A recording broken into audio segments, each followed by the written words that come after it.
Hello and welcome back to another Gunpla review. Today we'll be taking a look at the MS-06S Zaku 2, otherwise known as Char Zaku Revive. I am very excited to be taking a look at this kit, and considering I had to wait almost 2 months, let's just get into the review, shall we? Starting off, as always, by taking a look at the articulation. Focus. And alright, let's get into the articulation. Starting off with the head, the mono is on the track. I do actually have a toothpick handy this time.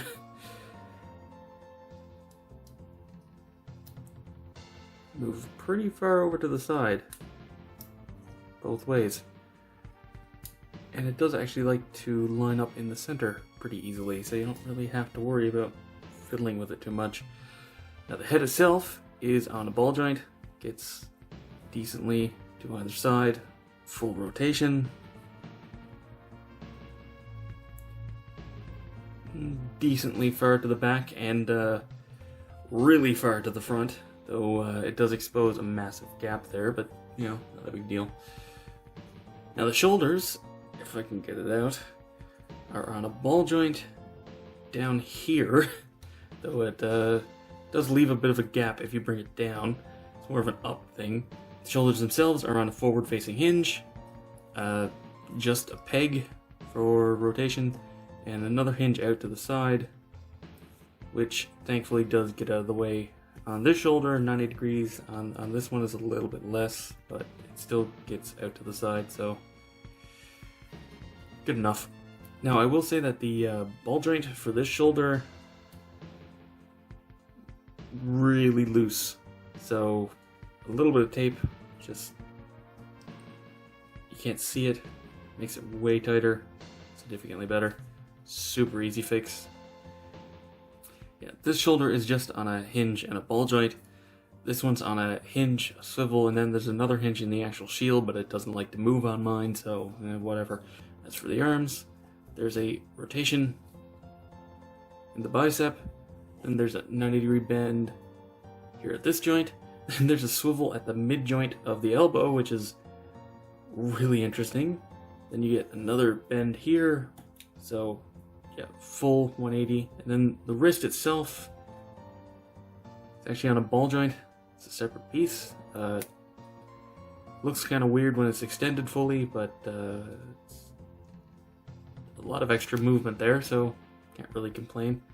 And there is actually another ball joint for the hands, but it's really tight, so it's not going to move first. If you try to move the hand, this one's moving. Now, as for the waist, you get a bit of a bend to either side, though the power cables do get in the way there. You get a really good crunch to the front and a pretty decent arc to the back. You do have to keep in mind this is a very bulky torso, so it's good articulation for the actual design. Now the hip skirt does actually have two different variants in the kit itself. We'll get into the other one when we get to accessories. Pretty easy to swap them, but the other one has some problems. Ball joints for the hard skirt are actually separated on the runner, so you don't have to separate the front skirts. These side ones are just on a pegged into the back skirt, which is solid. But even then, well, this is a bit of a problem. These do like to pop out a bit. But even with, come on, even with this skirt, it does still get 90 degrees out to the front, so it's not a big deal. And you get back in there. Pretty much 90 out to the side as well, but it is just a peg. There's no shifting in the hips. It's completely static, which I was surprised by, but I mean, it still gets perfectly acceptable articulation, so I guess if it works. There's a rotation here at the upper thigh, which is actually fairly tight, thankfully. And then we get onto the knee, which 90 degrees, and then a full bend, which is frankly insanely good. This is one of the best knee bends I've seen on a Zaku. It It does put a little bit of stress on the actual part, but it is made out of a very flexible material, so I'm sure it'll be fine over time. And then we move on to the ankle, which is really stupid, but it works. So yeah, there's a swivel up here. If you can see that little circle, that's where it pivots side to side. Then there's a ball joint facing backwards, which is on a vertical hinge. And then the socket of the ball joint is also on a hinge in the foot. Also, this piece in the front of the foot is on a ball joint. So you get really good to the back, though it does like to pop this piece loose if you're not careful. Yeah, that's kind of a thing. The legs are made out of 4 pieces. The lower leg, these 2 pieces, then the front down here, and then the bottom of the skirt. So it does hide all the seams perfectly, mostly, but you do have to be a little bit careful since this is only held on by 2 pegs. That said, you do get a really good tilt to the back. I mean, that's probably the best you're going to get out of a Zaku. And because of all the numerous jointage here, it's a really good tilt to the front too. And also, really good tilt to the side. This is really good articulation considering how bulky everything is here. You shouldn't really have that much trouble posing these. Alright, moving on to accessories, and first let's start with the stickers, which is just the Mono Y. Normally I would consider that a good thing since it's color accurate. However, why didn't we get camera stickers for the weapons? It's a really weird thing not to include. Especially since they already saved money by reusing the weapons from the high mobility type, which we'll get into. But first, let's get this out of the way. Action-based adapter. Well, 3mm port. The suit doesn't actually have anything in there, it just plugs in right here underneath. Not really a big deal, can't really see it, so it's fine. Let's get out of the way. Holding hands, which are on the suit. Get the standard sort of splayed action hand. Get 1 trigger finger hand. Both of these attach on the same way. There's just a couple little pegs that peg in. Not very securely, might I add. And while I have it in my hand, let's go over the machine gun. Get movable handle, movable scope, 2 mags, which have a little peg, which does actually allow them to be plugged on back here, though you can't have it plugged there while you have this sat there, but we'll get to that in a moment.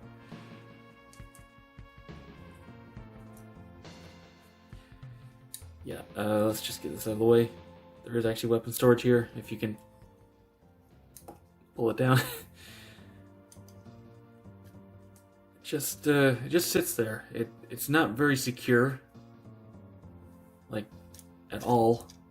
It's only staying there now because the backpack's in the way. This doesn't really hold up very well.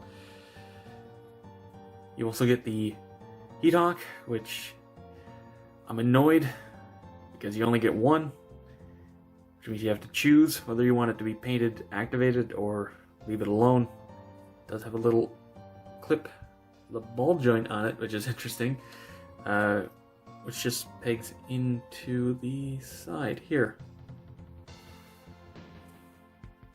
It's actually nice that it has a ball joint. It gets really out of the way. It's nice. Yeah, I said earlier that these are from the high mobility type, and the machine gun's fine. I don't really complain about that. Heat hawk's alright. Wish we had 2. This bazooka is a joke. You do get the usual articulation of handle, secondary handle, and the scope, but this is like a pencil. Here's Gundam marker. This is how thick it should be. This is so tiny. It looks so I mean, it's long enough, but it's just so thin. It looks absolutely ridiculous, Nick, when it's actually holding it.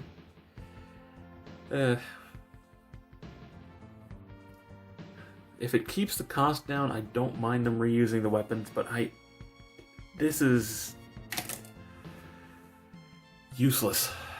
Thankfully, he only uses it a couple times, so you don't really have to worry about it. And as for the final accessory, or more accurately, option part, the soft skirt made out of a rubber, and as you can see from how awful that is, they didn't really care about nub marks. Fortunately, rubber doesn't clean, so yeah, if you want to use this, you're just stuck with ugly nub marks on the skirt. Thankfully, they did actually color match it pretty well, so it doesn't look too bad, but yeah, and because of this is why the ball joints on the front skirt are so low, because this takes up a bunch of space where they're supposed to be.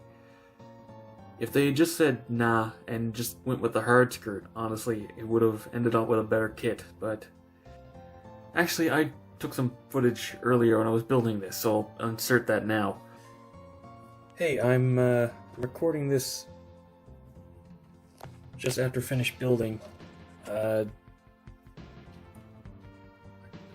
don't want to leave this on it, honestly. This soft skirt was, well, you can see how bad the nub marks are. It doesn't look great. The articulation's not really that improved from it, so you can see it now. Basically the same color, a little bit more matte finish. Gets, plenty of movement. That's not the problem. But yeah, the nub marks are pretty much unavoidable and they look really bad, so forgive me for not actually including this in the review. Now let's quickly go over a few spare parts that you get on the runners. This kit doesn't have any polycaps. You do get an extra C13, which is the part that they use to hold the shield onto the shoulder. Then you get parts left over from the high mobility Zaku, including this, which doesn't fit the shield, by the way. The shield's a bit too wide. But that gives you a couple of extra hands, but they have a different finish, and it's not really super useful. You get a left trigger finger hand, and then another right holding hand.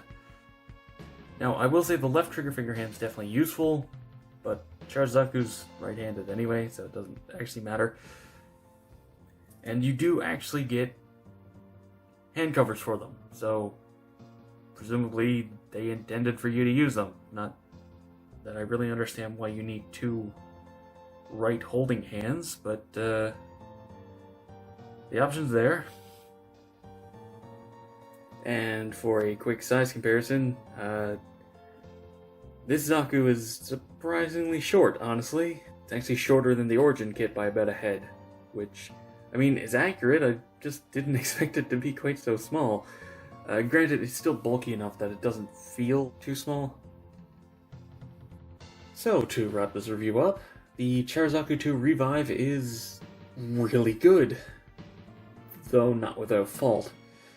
While the articulation is really, really nice, I'm finding that the ball joints in the extra wrist joint is already starting to loosen up, so I'm going to have to tighten those up at some point.